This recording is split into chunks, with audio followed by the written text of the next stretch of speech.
This best of edition Wednesday, represented by Lordco Auto Parts, the official auto parts retailer of Hockey Canada and Team Canada. Be sure to check them out, lordco.com. Quality service, quality parts, knowledgeable people and accessories, everything you need. Visit lordco.com to find a store near you. Today on the show, you're going to hear from Andrew Alberts, Christopher Stieg, and Jason Podollan. 3 former NHLers to get you through. Enjoy it. We'll talk live tomorrow. Former NHLer Jason Podollan joins me now on the show. And hey, just in the commercial break, we're having a little conversation. I guess you're a BC guy at heart. I'll have to give that to you. But I saw you played minor hockey in Sherwood Park, and that would have been around the early 90s there, I do believe. So did you grow up watching some of those Oilers teams? Like, who were you looking up to as a kid playing hockey before you really broke into the pro ranks?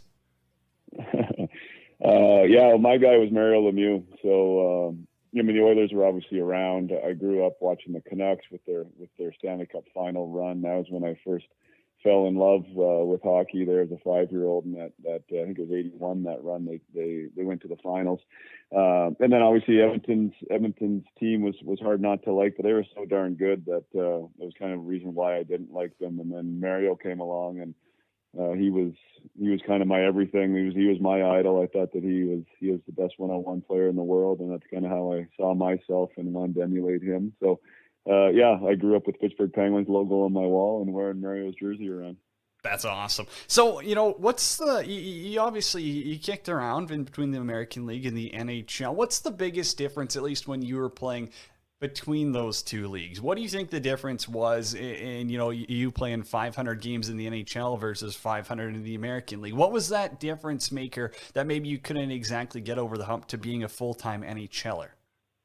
Yeah, it's a great question. And one I've gone over a lot, and one of the reasons why I do what I do now is because I work with players on the mindset side of things. And for me, it wasn't a skill level. I led the AHL in goals at 21 years old, and was successful there. And I played with those guys enough that went on and had long careers. So there's a lot that's involved, and I take full accountability for the career that I had, and I'm proud of the career that I had. But I do think there was more games at that level available to me. To answer your question short, you have to be ready for your opportunities when they come. Sometimes your runway is long, and sometimes it's short. So when you're in that position and you are getting the opportunity, you have to make sure you are set and ready, to put your best foot forward when the stage is the biggest and the brightest. So, that's one thing. Sometimes the opportunities aren't the same for everybody, and sometimes, opportunity doesn't knock at maybe the right time too. There's lots of players that I've interviewed on my podcast at My Hockey that, Wade Redden comes to mind. He was one of the top picks there, and he got to Ottawa, and there was like 6 defensemen out when he got to his first training camp, and there was no one else left. And they said, "Hey, you're going to go out here, you're going to make all the mistakes you want to make, and we're going to keep putting you out, and you're our guy." And that's an awesome environment to be in sometimes. And sometimes guys get that, like I said, and sometimes guys get a 3-game window. and if you don't get her done, you don't get her done. And long answer, but the time's got to be right. Your head's got to be right. And the opportunity's got to be right. And sometimes when it goes well, that leads to a long career. And sometimes when that audition doesn't go well, you get labeled and you get stuck. Yeah, that's a great answer. Great insight there. Now, I want to dive. I got a few more questions about your North American career, but the conversation's blowing up here. Everyone wants to know, since Jason Podollan played in several countries, including Germany, this is Jeff, by the way, Germany and Asia, what's the biggest difference between those countries when it comes to hockey? So, kind of just the culture shock and playing over there. What was that like for you?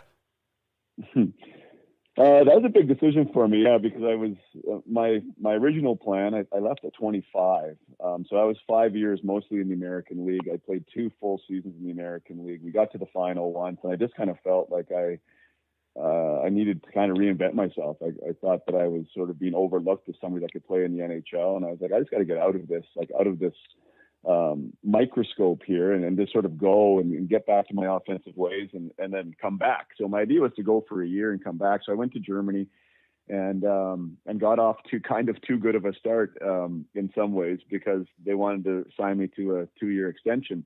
And so then I had kind of a decision to make. I knew if I'd signed that extension that my original plan wasn't going to be, I wasn't going to come back to the NHL, and that was probably me signing off of that dream.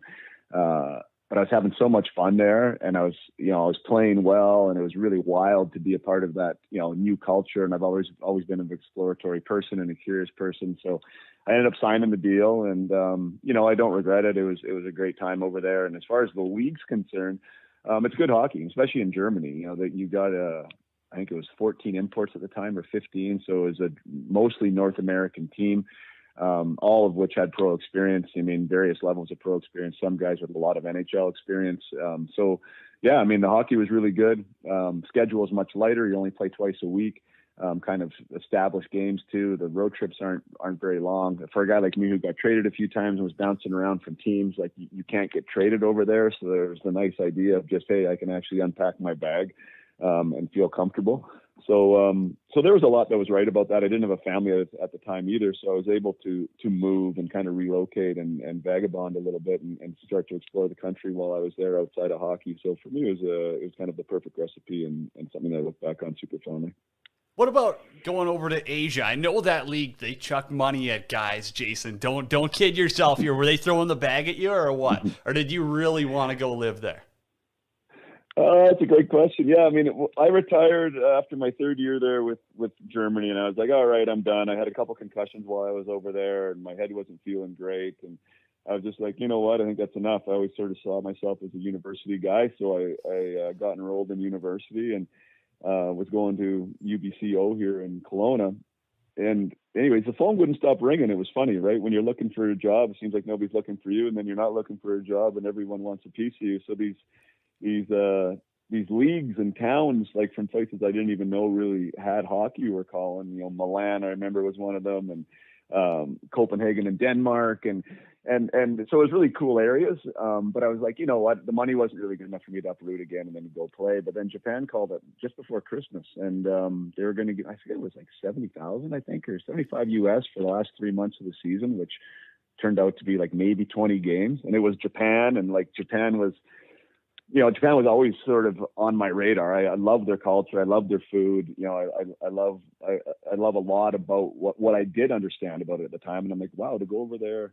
And the teams in that league were like in Asia and Korea. So we got to go to Beijing, and we also got to go into South Korea, to Seoul. So it was a really wild experience, and I'm really glad I did. And I actually fell in love with the game a little bit again, and wanted to do another kick at the cat, and ended up going to Detroit Red Wings camp after my experience there. And anyways, that's a whole nother story. But yeah, Japan was a heck of a interesting time. I wouldn't say it was like the most fun, just because where we were on the North Island, it was really I was the only white guy. Let's say it's a tougher area to live. I was bald. Yeah, you know what I mean? It was, I would stop traffic. So it was like very, very Japanese. There wasn't much North American influence at the time.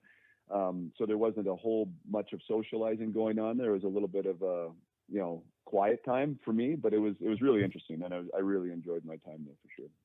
Eric says 37 PIMs in 10 games in the Asia League's pretty legendary. I'll go with that. Hey, I got one story I got to ask you about. We've talked with Jim McKenzie before. I got to ask about that fight, Jason. I mean, you're a skilled guy. You're lighting up the American League. Why are you shedding the mitts with big Jim McKenzie?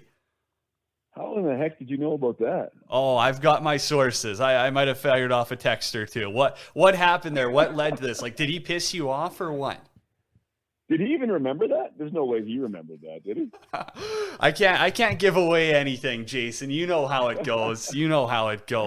Give me the story. Funny. Well, that's it's a good story for me. One that I would not think Jim McKenzie remembers, but it was a preseason game in LA, and we were playing Anaheim.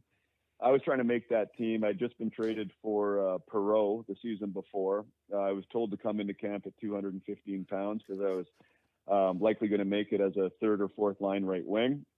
This is coming off a 46 goal season, right, in the AHL. So, they kind of were going to give me a role change, which I was fine with. And I put on the weight and I was ready to go. And so we're playing Anaheim, and I think it was Korea or Solani. One of the two got taken out behind the net by O'Donnell. And yeah, I mean, obviously they didn't like that very much. It was one of those plays that was maybe a little over the line, and probably an exhibition. Nobody should be going over the line with those two guys. So there was a big fracas that happened there. We were in the box, and we ended up being we ended up being on the power play. So I went out for the power play, and Jim McKenzie was out there killing the penalty, which I'm sure might have been the first or second time in his career that he'd ever been asked to kill a penalty. So I should have figured that one out right away. But we had one of our defensemen, I can't remember who the defenseman was lined up against Jim. And Andy Murray called to me and they said, "No, Jason, you like switch spots with him."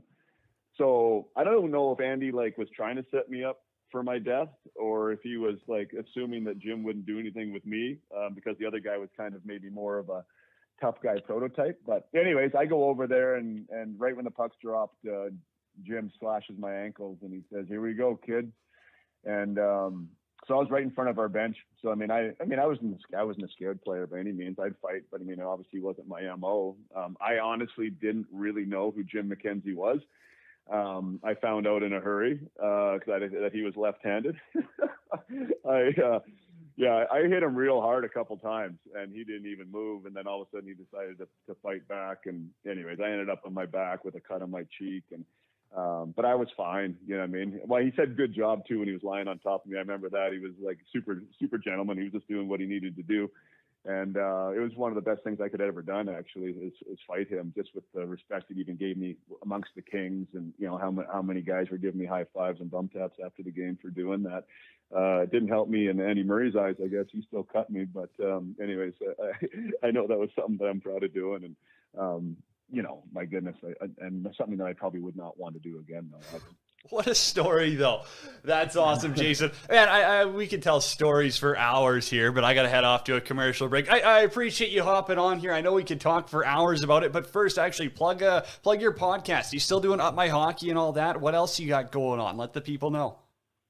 Oh, I appreciate it. Yeah, I got the podcast going on. It's just my way to give back to the game. I bring on people within my network and talk about their stories and how to make it big. I know a lot of young athletes out there are trying their best, but sometimes we don't really know what we're doing. We don't know what we don't know, so we can learn from others' experiences, and that's my way of doing that. And that's the Up My Hockey podcast. And you can follow me there on social media, Instagram. I'm at Jason Podolin. I have a parent group on Facebook that's like 1,500 families strong from all across North America, where I help the parents and the athletes kind of navigate this game, and that's Up My Hockey on Facebook, the parent group. And if you want to find me on my website, it's Up My Hockey, and that's how I got a program called the Peak Potential Project, which is blowing up, and players are getting amazing results. And it's essentially 4 weeks to find your game from a mental standpoint. There's nothing like it on the market, and I took everything that I wish I would have known back when I was playing, and and put it into 4 weeks, and players are loving it. So I guess that's my marketing pitch and everything I got going on. That's awesome. Well, hey, I got a few more stories we'll get to, so we'll connect with you down the road. I'll make sure Bryce reaches out again, and we'll get you scheduled in for some more stories. But Jason, thank you so much, man. I appreciate it. Yeah, no worries, bud. Thanks for having me on.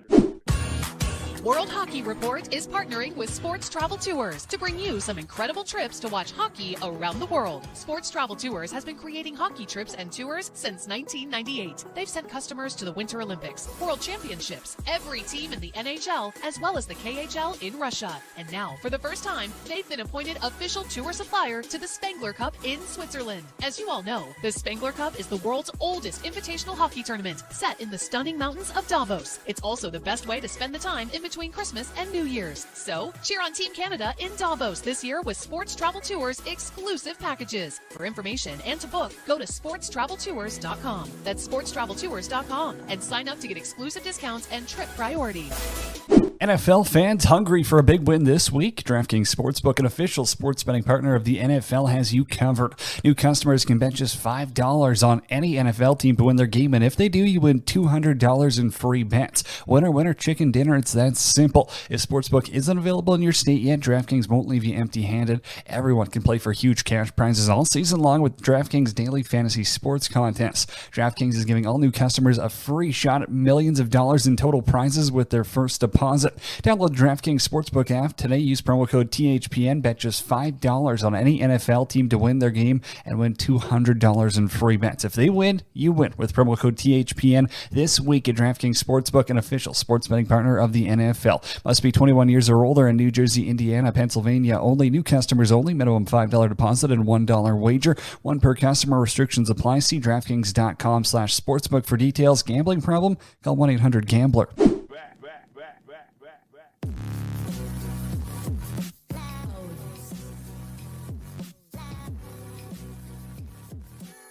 It's Cody Jansen with your World Hockey Report presented by Lordco Auto Parts. Visit Lordco's in-store truck centers at select locations.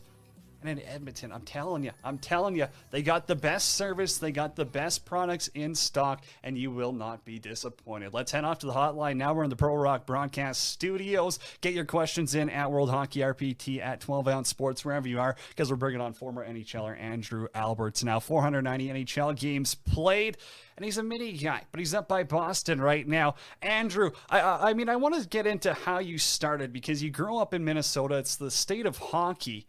But if I read it right, you hopped high schools, and that's a pretty big no-no up there. You jumped over from Eden Prairie to Benilde St. Margaret's. What happened? Give us the story. I did. Hey, thanks, guys. First of all, thanks for having me on. But yes, I grew up in the hotbed of hockey, Minnesota there, and jumping high schools is a no-no, as you mentioned there. But I was not the sought-after prospect like most high-end players are at that age, and I was actually playing house hockey at Eden Prairie, the bottom level, bottom of the barrel there, and made the change strictly for school reasons to hop over to Benilde. And one former coach, famous trainer Jack Blatherwick, I caught his eye just in the early skates that we had there, and he took me under his wing, and I owe basically my whole career to the development that I had through Jack. So yeah, it's kind of weird to be switching high schools, but I ended up doing it for school reasons, and it turned out to be a great move for hockey as well. Well, I mean, I won't dive into my own story here, but Benilde, they treated guys pretty good. So I'm sure, I mean, you talk about playing house hockey. I'm sure you were not a bad high school hockey player, especially because you go off to the U show after, then you go to Boston College. And what a school. And everyone I've known who goes to Boston College talks about some of those recruiting trips. Can you give me a story or two? Was yours pretty memorable? Let me see if I can remember. Yeah, it was actually, I think it was the night that they clinched the Hockey East playoffs. And so I don't want to say too much of what happened, but all the boys had a good time drinking some adult beverages, in the dorms and just having on a good get together with the guys. But yeah, BC was awesome to me. Jerry York was great, his whole staff, the players, everything. They set up a real pro environment there to help guys along in their careers. Let's talk about your welcome to the NHL moment. When were you standing on the ice going, holy shit, I'm in the league right now? Walk me through. What was that for you? I can remember it clear as day. So it was my first preseason game, and we're playing Toronto. And this is when Eric Lindros was with Toronto. And I get my first shift to go out. And it's our zone, D zone. I'm lined up on the left hash marks. Lindros is on the wing on the hash marks, and I'm looking at him. I'm like this is Eric freaking Lindros right here. I got posters of this guy in my basement that I've emulated shooting pucks and pretending to be an NHLer like him. And so it was almost like you're caught in an awe where you're frozen. And the cool thing is once you stop thinking and you start playing, you almost feel like you're one with them, and that you can play the game. And it was pretty cool to line up next to him. But that was my first aha moment. Like, holy smokes, this is happening. Not a bad name to be lined up against, eh? Hey, I know you're not the goal scorer type, but you did tuck a couple there. Walk me through that first goal. Who was it on? How did it happen? First goal, Marty Biron. It was my first goal against Marty Biron, and oddly enough, we were on the PK. We were in Buffalo towards the end of the year. I think it took me till March to score my first goal, so that might tell you a little bit how much of a hot hand I had. But so yeah, it was in March.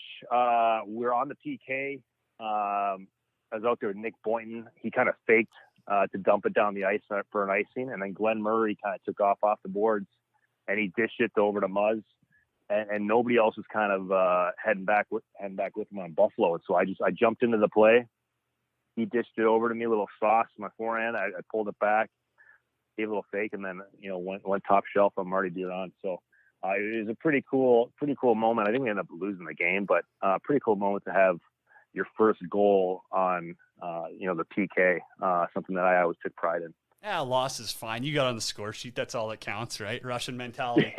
Throw it on for one game at least. Hey, you made a couple of stops in the NHL. Now, obviously, you're up by Boston. You know, you played in Vancouver. You got to experience the Canadian market. Where was your favorite road place to play? I'm not talking about going after the games. I'm talking about in-arena atmospheres. Where's the best barn in the NHL? The best barn has got to be Montreal. I mean, it's just the fans, the Olays, the stands go straight up. They're packed in, 20,000 plus. They're all over you. They're yelling the whole game. They're cheering the whole game. And I came in with Boston, right? And so the rivalry was huge. All the playoff rivalries they had, and just the intensity of every game, and walking into that building. The fans giving you crap on the way to the rink when you're walking in. Just a little stuff like that, and warm-ups, the signs, making fun of players and whatnot. Montreal, just the passion up there for the game and how intense they are getting into the game and yelling and chanting the whole game. It's a great place to see a game, and if anybody gets a chance, that would be like the one place I would suggest go catch an NHL game. Such a shame that they couldn't have a packed barn for the Stanley Cup final. That still pisses me off a little bit, but we won't dive into that. Alps, so I gotta ask, and you face some tough customers there. I've seen your hockeyfights.com list, and I remember you chucking them with a few guys. Who was the toughest? Who was the one guy when you dropped the gloves, you were like, I was not prepared for that? Well, first I want to clarify that I think I went like 0-20 in all my fights, so I don't think I won many. I saw some videos of you throwing a couple. But my first fight was my first NHL fight, and I fought Ty Domi by accident. Like it was, so he's in the corner, and the puck's in the corner, and I.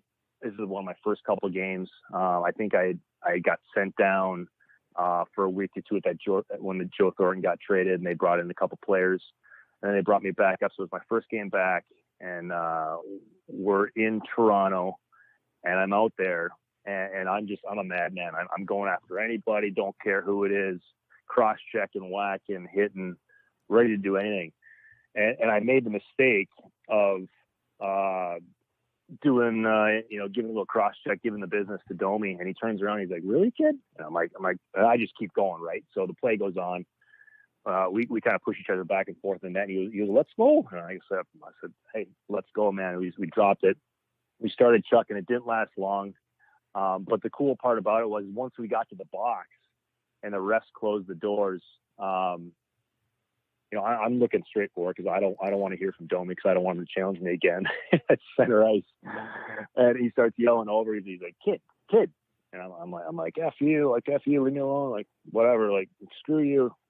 He's like, "No, kid, like I'm trying to give you some pointers." I'm like, "All right." And so he was kind of giving me some pointers about, hang back, tuck your shoulder, come over the top, pull, twist, and throw at the same time. So it was pretty cool, to fight Ty Domi is my first fight, and then he's giving me tips in the box afterwards. His pointer's like, hey, if you just shrink about 8 inches and put on an extra 25 pounds, then you can chuck him like me, Alps? What a guy. He had no problem chucking him with me. That guy's the man. He was an animal. Oh, and he could go toe to toe with anyone. He had some of the best balance. And again, I mean, those are some of my favorite guys to watch. I do love the old school hockey. I can't lie about that. Hey, let's talk about the current NHL now. I'm not sure how much you get to watch, but I want to ask you about one of the markets that you played in, and that's Vancouver. Obviously, one of the most passionate markets in hockey. But what's going on there? They can't get 2 of their superstars signed. They bring in OEL, they bring in Garland. Is this a market that is just doomed to fail? Not as bad as Toronto with the whole media basis, but it seems that players might not want to actually play there anymore. What's your thoughts there? Is it a hard market to play in? Absolutely. The media's on you. They haven't won a cup yet. Do players not want to play there? I don't think that's the case. I think it is a hard place to play, obviously, given the microscope you're under there. And they did make some great changes, this summer, getting rid of some of that dead weight. No offense, guys, on the contracts. And bringing in OEL. I think Garland came up like. Oh, we might have lost him there. Phone cut out for a second. We'll try and get him back on the line. Eric did chime into the conversation as well. Social media guy says, "What a goalie to get it against. Biron was solid." We'll try and connect with Alberts here again. Get him back on the line. Couple of good stories. Call has been forwarded to an automated. Oh, got the call forwarded sign there. Maybe he's got an important call he's got to take. That happens. Hey, we'll play second fiddle if there's something more important in his life. Love the Ty Domi story, though. I mean, he's like, I don't want to hear from him in the penalty box. And all of a sudden, oh, here we go. Now I think we got him back there. Maybe someone more important. Got you back. You guys there? Yeah, I got you again. All right. No, it's that serves over here. Oh, it's all good. We got you. Hey, we're speaking of Vancouver again in that market and everything. And one of the things I did forget to ask you about, and I got it down in my notes, it's the Stanley Cup Series. You know, I know it's a Band-Aid to pull off, and it's not one you know exactly fun to talk about, but you're drafted by Boston, and you see them lift the cup in Vancouver. I want to know from your perspective what that's like as a player. Obviously, I've never been in that position, and I can guarantee you the hundreds of people watching this show haven't been in that position either. But what was it like for you? Because that's a rare case. You know, a team you got drafted by ends up, you know, beating you in the cup final. No, that's a great question, and it's hard because there's always allegiance to the team and the organization that gave you your first chance, right? And so they drafted me, they gave me a chance, they let me play. You know, obviously things only worked out for a few years there and I moved on. But yeah, it's funny that ended up being the team that we're playing against. And so it's a hard pill to swallow for sure, because you see, you know, friends and coaches and staff over there that you knew pretty well. So, you know, looking back now, you're happy for them in a way, but, you know, obviously it stings when you get to Game 7 and you're at home, and, you know, we just didn't ice our best game, but give Boston credit as well. So yeah, definitely still stings. I live in Boston now, so I'm remembered of it quite often when I step into rinks and see banners and whatnot. But, you know, I still have great memories from that run. What a team we had, what a season we had. So, you know, try to take the positives out of it, and it was a great experience to go through either way. So.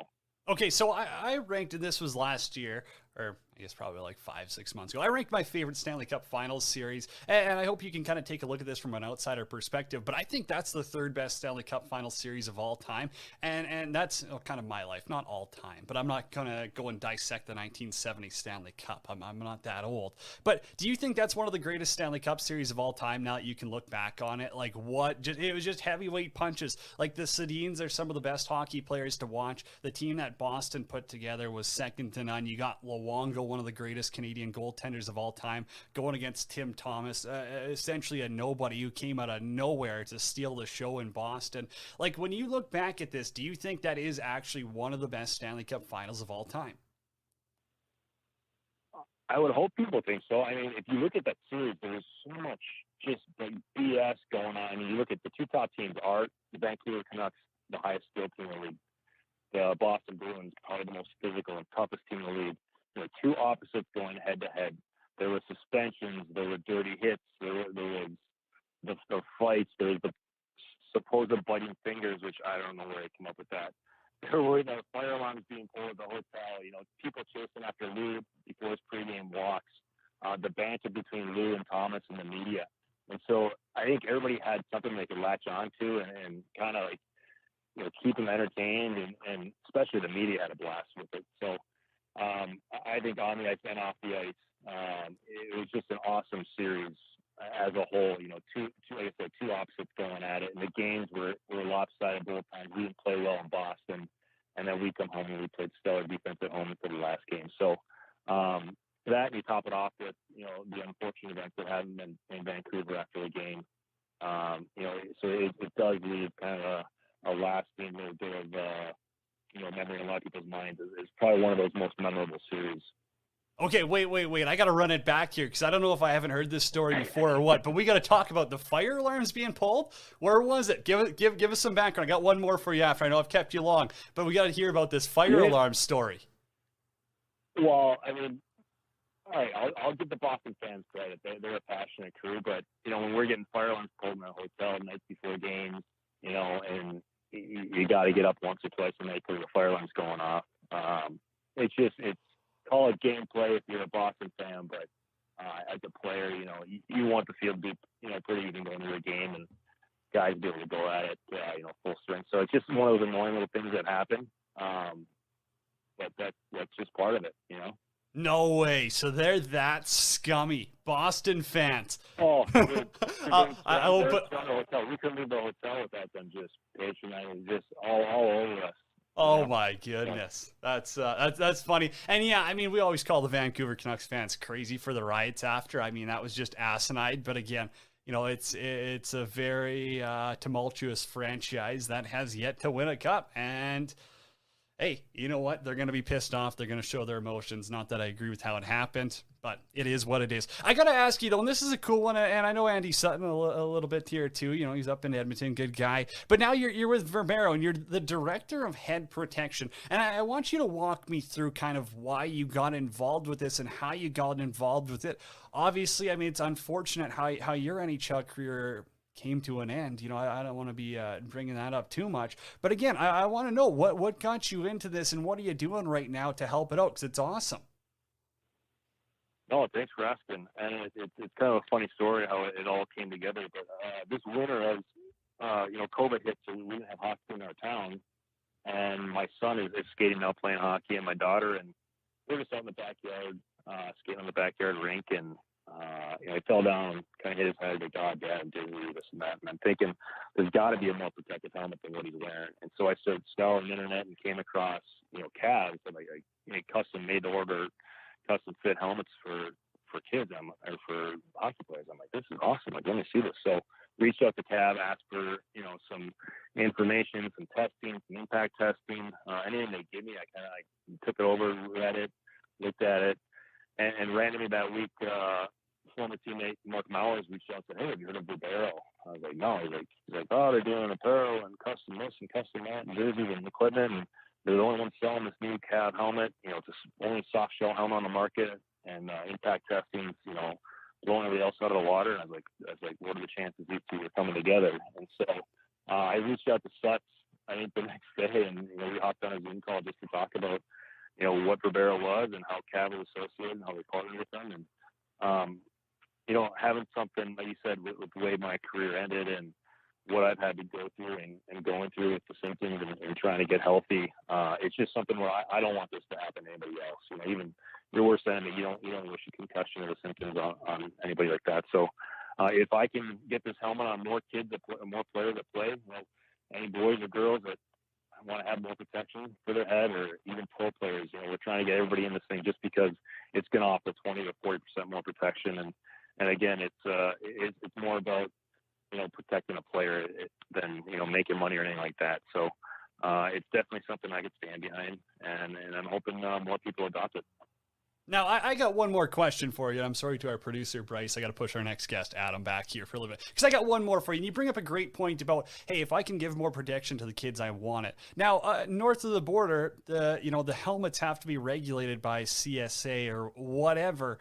And they don't do helmets like those Kev ones. They don't do, for goalie helmets, it's a big one where Warwick defenders, like the top of the line products that the NHLers are using for the best safety in the game, they're not regulated by the Canadian Sport Association, whatever, because the big money companies like Bauer, CCM, Reebok, Warrior, they're paying so much money to be on the shelves. What's your thoughts on that? Because to me, it's sickening. I always used the best of the best, and if that meant I had to fake a stupid sticker on the back of my helmet or get one for someone else, I was going to do that. I mean, that's the honest truth, Alps. Like, what's your thoughts on that? Because in Canada, it's becoming a joke where safety's second fiddle to money. No, you're spot on in Canada. You do have to go through CFA, and we do have a waiver that we can sell helmets up there as long as you sign a waiver. You realize that this has not been certified by them. However, it is a stringent process to get the certification. We are in talks with them about going forward and the plan that would need to take place for us to be able to sell in Canada.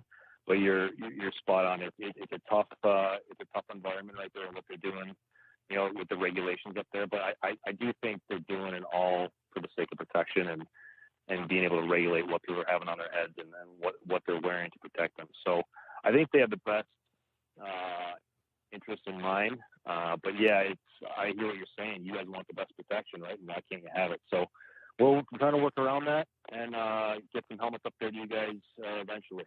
Well, hey, love what you're doing. Love how you're making the game more affordable with Verbero and all of that. Man, thank you so much for hopping on the show. Really appreciate it. No, hey guys, thanks for having me. I appreciate it.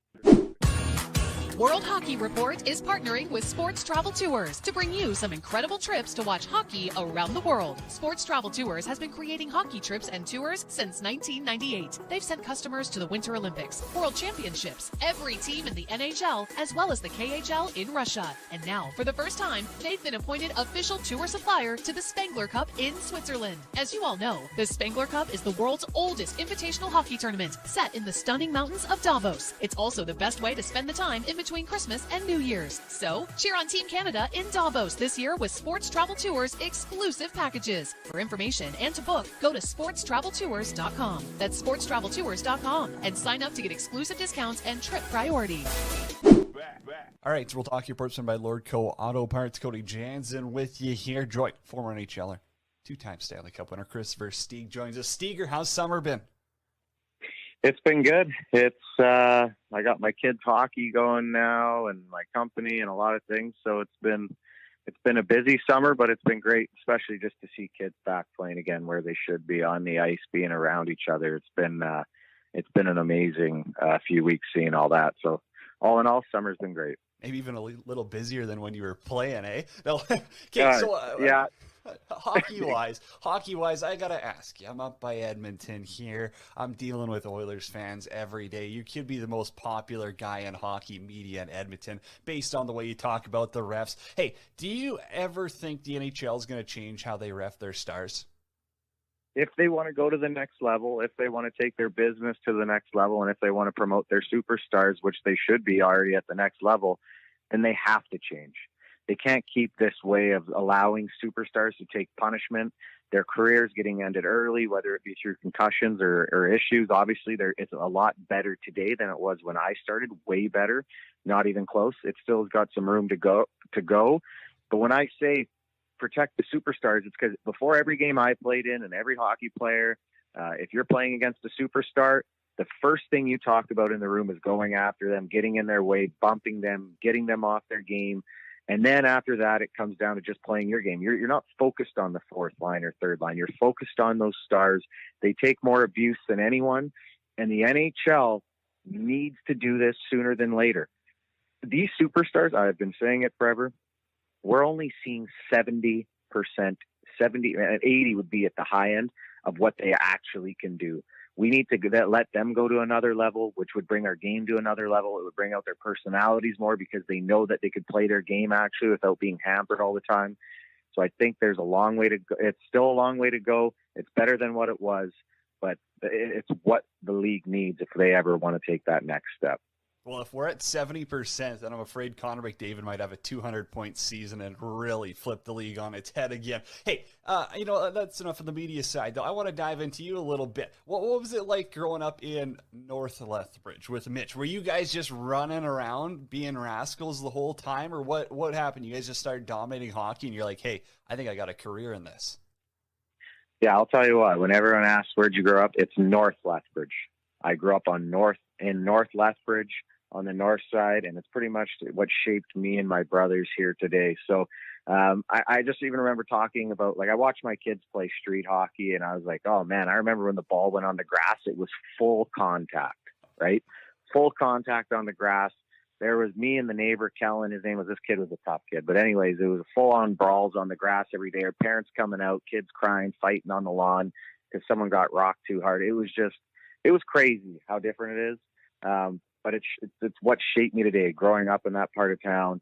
I have so many great friends that are still back on the north side. And I loved it. I had an incredible childhood.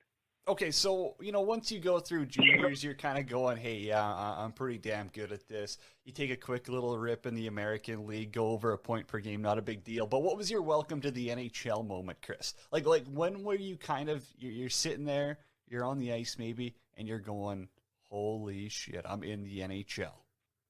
Yeah, holy shit was the words exactly. It might have been. I don't know if I can use an F bomb. Oh on yeah, this you program. can. This is a free platform.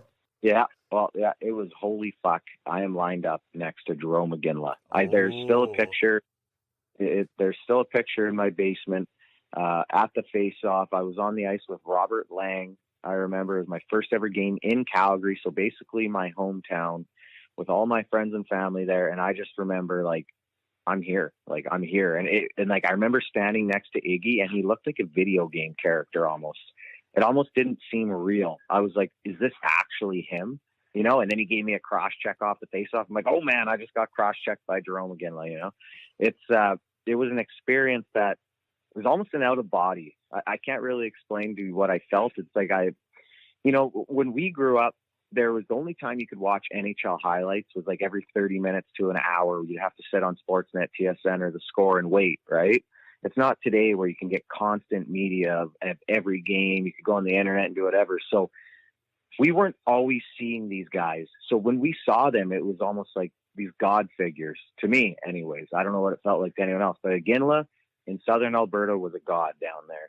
And so when I got to the NHL, that was basically like probably the fifth or sixth time I've ever been in an NHL building, and I'm next to him and everyone's there. And again, yeah, it wasn't even reality to me. It was unbelievable. That's a pretty good guy to be lined up against. I know I've talked to other guys who are kind of like, oh, maybe when I played against Mario or lined up against Brett Hall. Jerome McGinley, for someone who grew up in Alberta or Saskatchewan, the prairies in general, yeah, he was probably one of the best, or especially in those 2000s eras. Exactly, and I can kind of expand on that. In 2004, right before actually I got drafted to Boston, I was cheering for, like, I was always an Edmonton fan, right? Crazy Edmonton fan. But what happened was Calgary was going far in the playoffs, and finally I was like, I'm going to join in on all these Calgary parties. There was parties all over Lethbridge, right? Every night. I had like a puck on my head. I was cheering on Iggy, you know, and then 2.5 years later, I'm playing against him. It was wild. Or 3 years later. Things change pretty quick there. Hey, let's go to 2010. Obviously, you know, with the Hawks, you guys win the cup. But I want to talk about you here. You scored 2 in the Stanley Cup Finals there. Is that one of your best years of hockey ever? I mean, personally, you were just tearing it up. In playoffs, you were buzzing around too. Yeah, I mean, the year before, actually, in playoffs as a rookie, having 12 points in 17 games was some of the best hockey I played too. And those 2 playoff runs, I had one bad round. I think it was against Nashville in the 2010 playoffs. I didn't play my best, but those others. Yeah, he let me know each and every second that round. But that next round against Vancouver was arguably the best hockey maybe I've ever played in my life. And then, yeah, being able to score a couple of goals in the Stanley Cup Finals, again, those are those moments that you remember forever. But the biggest thing I remember about the Stanley Cup Finals is Game 1 in Chicago. I always was the DJ, and I put the list together for On the Ice, and we came out to Eminem. What's the Eminem song? Walk Together, or when it's like I can't think right now. But whatever, it's the Eminem song that came out in 2010. You'll find it. Not Afraid. Okay. And it was playing, and it was like that kind of speech that leads the song, and we're walking on the ice, and I remember Kaner skating around, and he looks at me in the face, and the whole stands is packed. Like, everyone's already there for warm-ups, and Kaner just looks at me, and he goes, holy shit, this is crazy. That was still like a vision ingrained in my mind. Like, we're in the Stanley Cup Finals, this 6 songs pumping, and this place is packed, and we're about to play hockey. It was, that's a moment that even almost more than the game stands out to me. Chills. Yeah. I mean, the Chicago Stadium, it's one of the best barns in the league, especially when you guys are having playoff success. I can't even imagine. Hey, quick math question for you here. Let's talk about that cup parade. What was your blood alcohol content at? Would you jump up there and start rapping? Yeah, let's just say I was hurting a little bit, and I remember doing it at the time. I was like, wow, this is like I'm rapping in front of literally 3 million people. And then after that, I remember I went for a nap, and I woke up, and all my buddies are like, what did you just do? You know, and they're like, it's on, I was on, I think it was Twitter or something. It was on everywhere at that time. And they're like, do you even remember? I was like, yeah, I remember. Was it a great decision? I don't know, but it ended up looking pretty funny in the end. Oh, that's great. That's awesome. Hey, let's dive into that bag now. I got to get a celebration story. Come on. I know you're rolling with Vince and those guys. What was it like after you win the first one? Yeah, that first Stanley Cup was wild. And I remember we went to this rooftop party. I can't remember which bar it was, but we're all just sitting there as a team having drinks. And obviously Vince was there with us. And I knew Vince's wife a little bit because she's actually from the Prairies. Her family's from Vulcan, and I knew some mutual friends. So that's how I actually got to know Vince, was through some mutual friends through his wife. And he ended up coming to the party that night. And the hat that I wore when we won the Stanley Cup, so the one on the ice, I wore it for like 2 straight days. I actually gave it to Vince. So there's actually a picture out there somewhere. I still have it. Vince wearing the hat that I gave him that I wore on the ice. I wonder if he still has it today. I haven't talked to them. My wife still talks to his a couple times a year, but I'd be actually interested to see if he still has it today. Not bad, not bad. Okay, I mean, I brought up Q in a joking way already, and we got to get one of those stories, because the one that sticks out, I don't remember where I heard it, but it's the through the legs one where you tried it, and he was not having any of it. And then, correct me if I'm wrong, but I think it might have been with your time in Chicago or someone else, but you did score a through the legs goal, didn't you?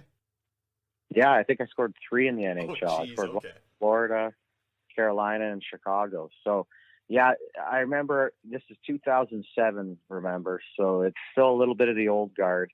And I'm coming down the ice on a one-on-one, and I kind of take it wide, and I'm going at full speed, and I put it through my legs almost on my offside, and it actually goes off the crossbar and out. It was like a really hard shot. I was like, wow, that was sick, you know? And I kind of remember thinking, I'm like, I'm going to get on TSN if that goes in. Like I was like, again, a rookie thinking like that's a big thing. And I kind of hear he's on the bench. He's like, did he just do that? Did he just do that? And so I was like, I come back to the back bench. He's like, Steger, what the fuck? Junior shit. And I'm like, what are you talking about? He's like, don't you ever try that again? And I'm like, okay. So the period ends. He brings me into the hallway and he starts screaming at me about being junior shit again. We end up, this was against the Avalanche. That was period 1. So the game ends. I think it's over. We get to the rink the next day for practice. He goes again. He shows the video, me shooting it through the legs, hits the crossbar out. All the guys start laughing, right?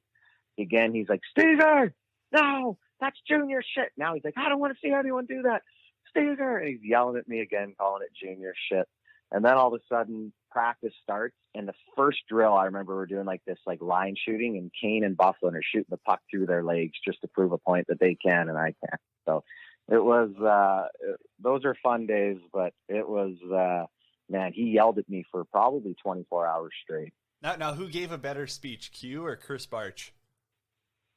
Yeah, Chris Barch actually gave a good one too. He just went around the whole room and ripped everybody. That was, I think it was on Missing Curfew. Me and Uppy were telling it. We were in a bit of a losing streak. We ended up winning the division that year and losing in double overtime game 7 against New Jersey. We went to the Cup Finals, but it was probably, I don't know, 3/4 of the way through the season. We were struggling, lost a few games in a row, and Barch came around to each guy on the room and just ripped them. And then he came to me, I still remember, and he drew, like, he took the marker and he went to the boards and he drew about 10 feet inside the blue line and and the whole neutral zone and 10 feet inside the other blue line. And then he like scrubbles it all in. He goes, Steger, are you a top 5 player on your Stanley Cup team? And I'm like, no. And he goes, well, then stop making fucking plays in this area. And he's screaming, you know. But I remember he went around to each guy in the room except Joe Vinosky and ripped them a new one. It was comical. But after that, we actually went on a heater, and we won the division, and we lost first round, but it was a great playoff series. That's hilarious. Hey, I've got to ask, because I got to hear your side of the story, or your story. You can probably tell it. Okay, you got to walk me through. You're in Toronto, and some guy goes and he spits on your car, or he scrapes your car. What happens there with this whole vandalism story? You got to tell it. Well, it starts off with I'm struggling in Toronto the first 10 games. I might have had like 1 assist. Oh, no, I had 1 goal and 1 assist in my first 10 or 11 games, and like struggling. And they thought they got Doug Gilmour, and they got Doug Glatt, basically. So I remember I lived in this high rise, so it's like underground parking. And I come there the one day and people wrote in the dust, "You suck, fuck you," all this. And I'm like, oh man, this is Toronto. I come the next day and I had a matte black wrap. So on a Audi R8. And so luckily it wasn't paint, but they were carved into the matte part with the key saying "You suck." And then they spit on my windshield and they like carved in, or they wrote in the paint or the dust and everything. So they were like carved all over it. And it was like, "Fuck you, you suck," and all this. So anyways, I get to the rink that day. I'm like, someone's spitting on my car in my parking garage, And Dion Phaneuf, everyone thinks it's hilarious. I'm like, yeah, it's kind of funny, but like, good thing I have a wrap on there and not my paint, right? So anyways, the media happens. I'm getting interviewed that day. They're probably asking me how brutal I was so far to start the season. And Dion comes in and Dion's like, "Steger, how's your car? How's the spit on your car?" So all the media all of a sudden turns around. They're like, "What's going on?" And Dion's like, "Yeah, his car got spit on and keyed this morning," So the media tells me, I never wanted to tell them. Yeah. And then the media is going off now. And I'm like, "Yeah, my car got spit on and keyed. Like, what do you want me to do?" And it goes, next day I turn on the TV and I think it was OTR and I can't remember. There was someone. And I think I know exactly who it is, but I remember them saying, "Oh, he's complaining about his $150,000 car getting spit on and keyed." And I was just thinking in my head, I'm like, you moron. Like, I don't care if that was a $5 car.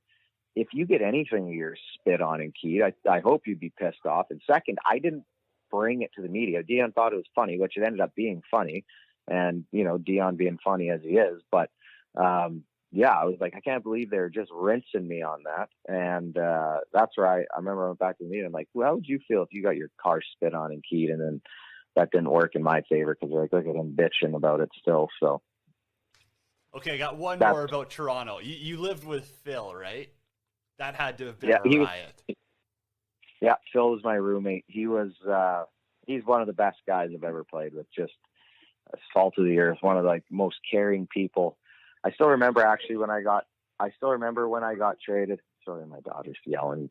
I still remember when I got traded, and he called me and he was pretty emotional, and he's like, "Man, it was great being your roommate." So I still remember that kind of connection we had. We had a great connection. We also knew each other from our time in Boston when he had testicular cancer and he had to come down to the minors and play with me and David Krejci on the line in the A for a few games. That was a fun few games, to tell you. But so we had that connection, and then just every day was comedy.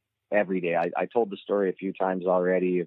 We're in Pittsburgh, and he would always put the blinds shut with a clothes hanger, and the clothes hanger fell off in the morning, so the sun was peering through the blinds right in his face. And he's like, "Oh my God, Steger, turn the lights out, turn it." I'm like, "Fuck, Phil, stand up and put the clothes hanger back on." That was just that was daily stuff going on with him. That's a great impression right there. Okay, I got two more for you. One, Spangler Cup. You got to go play in that. As a couple of years ago now.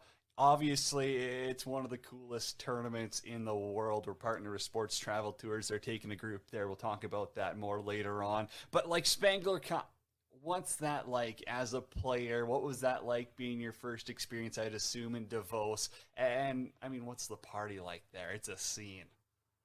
Yeah, that was an unbelievable experience. It was actually great because our team had a lot of players in very similar positions. A lot of players that played between probably 6 and 12 years in the NHL, Upshaws, Andrew McDonald's, a lot of guys. So we all knew that was our last big event and pretty much most of our last times ever playing hockey. So I went into that tournament thinking I'm going to lay it all on the line. And we did, and we spanked everyone. I think we only allowed 4 goals in that whole tournament. We outscored every team by 4 or 5 goals. But it was just a bunch of guys that laid it all on the line because it was our one last time pretty much playing the sport we love. So it was great chemistry, a great group of guys. There was a great party after we won, but I broke my foot in the gold medal game and everyone was flying me around Davos on this slide. It was like a sled. So I was getting pulled around Davos from bar to bar on this sled. But yeah, what a great party afterwards. It was a lot of fun and it was just great to be there. I flew my parents out. my stepmom as well, my stepbrothers. Who else was there? My two brothers. It was a great time. All my family was there. Just knowing that was one last big hockey experience. But yeah, you're gonna have a heck of a time. Sure, there's a lot of water left over in Davos after that trip there. I know the Hockey Canada lets the wine flow a little bit. Now, I'd be remiss if I didn't ask about playing for Bob Hartley in Russia. I mean, come on, you have to have one funny Russia story for everyone here. Well, I mean, I got bag skated a lot by Bob. His practices, I could not believe how hard they were. And I was coming back. I had shingles, right? I got so sick when I got to Russia. I had some stomach virus for like the first 3 weeks, lost probably 10 pounds. And then I got shingles, and it was tough. So I remember that week trying to come back to play. I got bag skated. I remember I flew into, I think it was Salvat, Yulev. It's like a couple hour flight from Moscow. Get off the plane, right to the rink. Hour and a half bag skate down and back. Probably the hardest bag skate of my life. I remember I was crawling off the ice in Salavat, Yulev, Russia. So that was one story of Bob, asserting his dominance on me.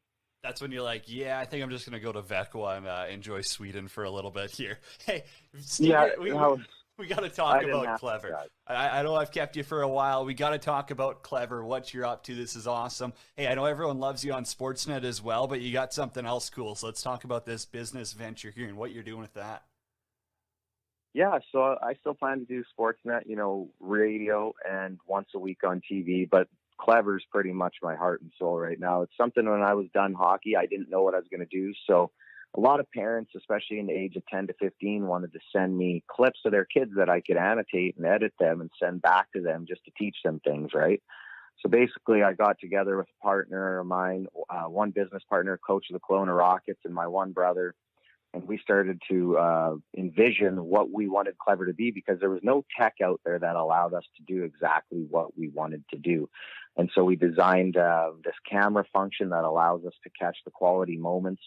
And we also have a super simple edit studio and the easeability of sharing. So that's when you look at Clever, you see clip, edit, share. It's just a flow function that allows a parent or a coach to do something simply and easily, very efficiently. So it's an exciting venture. We're going to be launching, hopefully, we're shooting for the end of October to get it to the public. We currently have 280 beta users because we've kept the pool small just to gather data on different types of users, how they use it, where they use it, when they use it, and also between the coaches, parents, and athletes, the differences that the way they'll use the app. So if you do want to, ever reach out about the beta users over the next month and a half before we launch, just have anyone reach out to my email. You can put it in a link, Chris_V@klevr.ai. But this is something where I really wanted to give back, especially to the youth sport community. This isn't just for hockey. We're going to market through hockey, but this is for every sport. We have rodeo on our app already. We have soccer, baseball, hockey, rugby. We have numerous training types of training activities. So it's a youth sport app for everyone.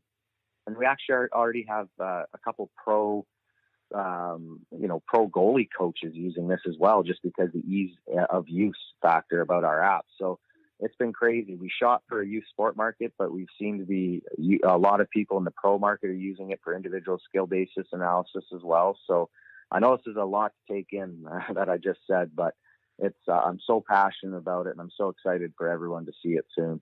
You're an Alberta kid when you put rodeo second to hockey. That sticks out, Steger. Yeah. Hey, man, I appreciate it. Anything else you want to plug? You got to plug here while I got you. I know, obviously, Clever's going to be coming out. You said hopefully soon. Anything else you got in the works? No, that's pretty much it. We're just every day on Clever, focusing on the tech, and then we're going to be going into a seed round raise for our company at the end of October, and that's where we're really going to try to take Clever to the next level. But yeah, that's just right now. We're so focused on tech, and then obviously for myself with Sportsnet and hockey starting back up, I'll be focused on that as well. So it's going to be a busy few months, but it's exciting times. Unreal. Well, hey, Chris, we'll connect down the road. Thank you so much for your time. I appreciate it. Amazing. Yeah, amazing. Thank you for the call.